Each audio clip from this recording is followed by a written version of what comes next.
Welcome back, everyone. It's Halo 4 Tutor with another Halo 4 gameplay commentary. As always, you know you're going to get my signature tips and tricks to help you start winning more often and having a lot more fun while you're doing it. My loyal fans and subscribers all know that my gameplay is not flashy, it's not glamorous, but it is effective. That's because I play smart, I know what I'm doing, and I'm able to manage to get about 5 times the number of kills as I do deaths.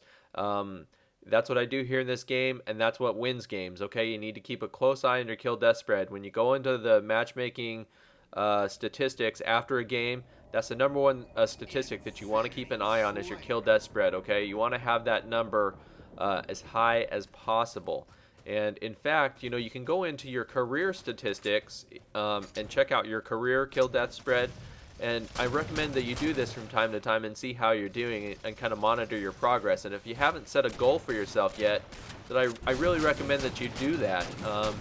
You know, if your kill death spread is below a 1, which means that you have more deaths than you have kills, you need to work towards getting that up to at least a 1. That should be your goal. Now, if you've already got it up above a 1, that's fantastic, everybody. That means you're above average. That's great. That's really a significant accomplishment to get up above average. Now, if you're already up there, you want to be more than slightly above average. You know, you want to be excellent. Then set another goal for yourself. You know, you want to get that up to 1.5 or maybe 2 or something in between. My goal is to get my kill death spread up to a 2, my kill death ratio up to a 2.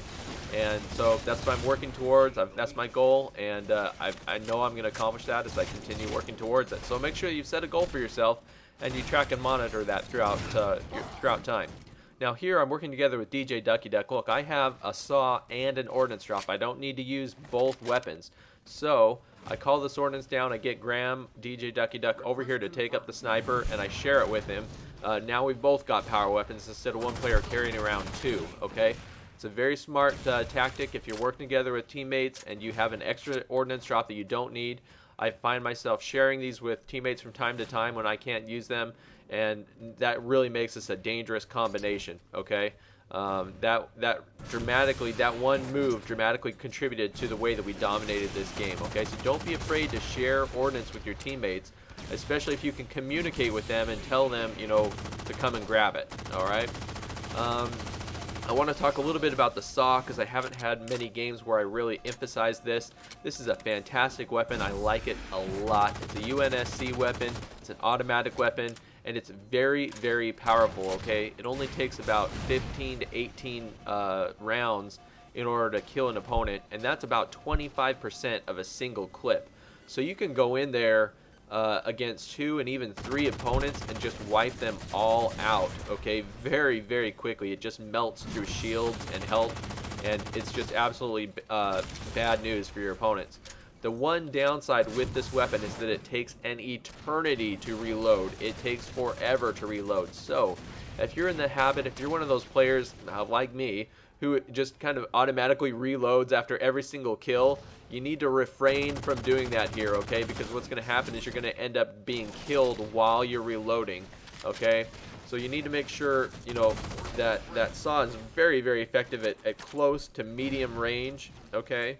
Very effective. It can take out huge clusters of enemies, but you need to make sure not to reload until you absolutely have to, because keep in mind you can kill someone with only about 25% of a clip, okay? You don't even need a half a clip to kill somebody with that weapon, okay? So keep that in mind when you're using that weapon, but anytime you have an opportunity to pick up that saw, absolutely go for it. It's a fantastic weapon. Now I want to talk a little bit about specific approaches for Abandon, this map in specific. I do like to load out with a jetpack on this map just because there's a lot of different tiers here on this map, and there are some lifts to help you get up to the different tiers, but I strongly discourage you from using lifts in any map, in any game type, unless you absolutely have to. Taking the lifts is kind of like a last resort tactic, because you never know what's waiting for you at the top of a lift or at the other end of a lift, okay? Now, if you have maybe Promethean vision, you might have a good idea if anybody's waiting for you, but otherwise, you can really get ambushed very easily as you come up a lift. You're very vulnerable when you go up a lift, so you want to be careful, you know, to find other means to get up to the higher tiers on maps. And that's why I like jetpack. That's why I'm using it here in this game. and it's very, very effective. I'm able to move around the map a little bit more easily than other maps. So that's just something, that's just me, that's Abandoned. Now, also with Abandoned, this area I'm in right now, this kind of top middle tier, this is where all the hot spots going to be, okay? This is where all the action's going to be. So you need to make sure to control that area, okay? Now, again, I've said this before, I'll say it again. When you control an area, you don't necessarily have to be in that area. So keep that in mind, okay? You can kind of hang out on the fringes and still shoot in like I'm doing right here. I got the sniper. See, I'm controlling that center area. I'm putting my influence out into that center area, but I don't have to be in that area. Now watch this.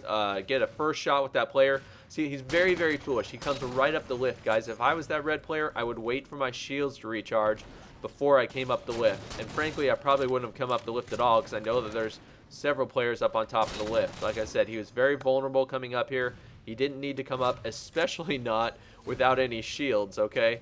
So, you know, if your shields are down, you get popped by a sniper or something like that, find a safe spot to regen your shields before you get back into action. That's the kind of things that loses games, is just running out there when you know you have no shields.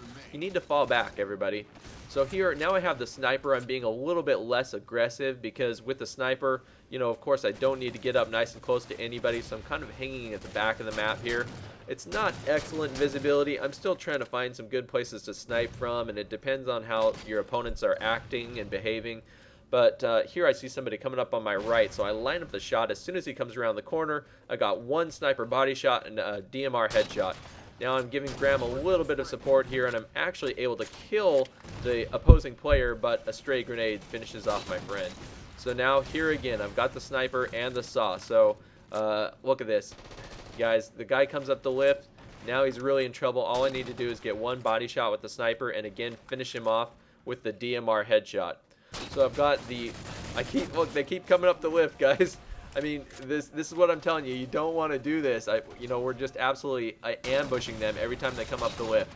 So here again, I've got the saw, I've got the sniper. I believe I'm going to go back into the fray now. I can be a little bit more aggressive with this saw. Like I said, you want to know what weapons you have and how to use them effectively, okay? So if you have some nice close range weapons like that sword there, like the saw, you want to get in and mix it up a little bit. You still want to play smart and use teamwork, but you want to get into the appropriate range for your weapons, okay?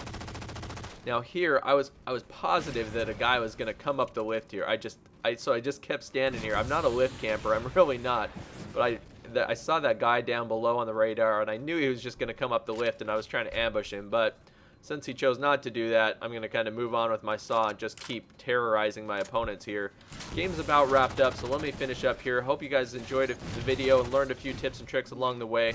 Please like, comment, and subscribe. I have so many videos on my channel. Please go and check them out. There's something for everybody. All maps, all game types, all weapons. So go check it out. Please add this video to your favorites. Halo 4 Tutor. Thanks for watching, everybody. I'll see you next time.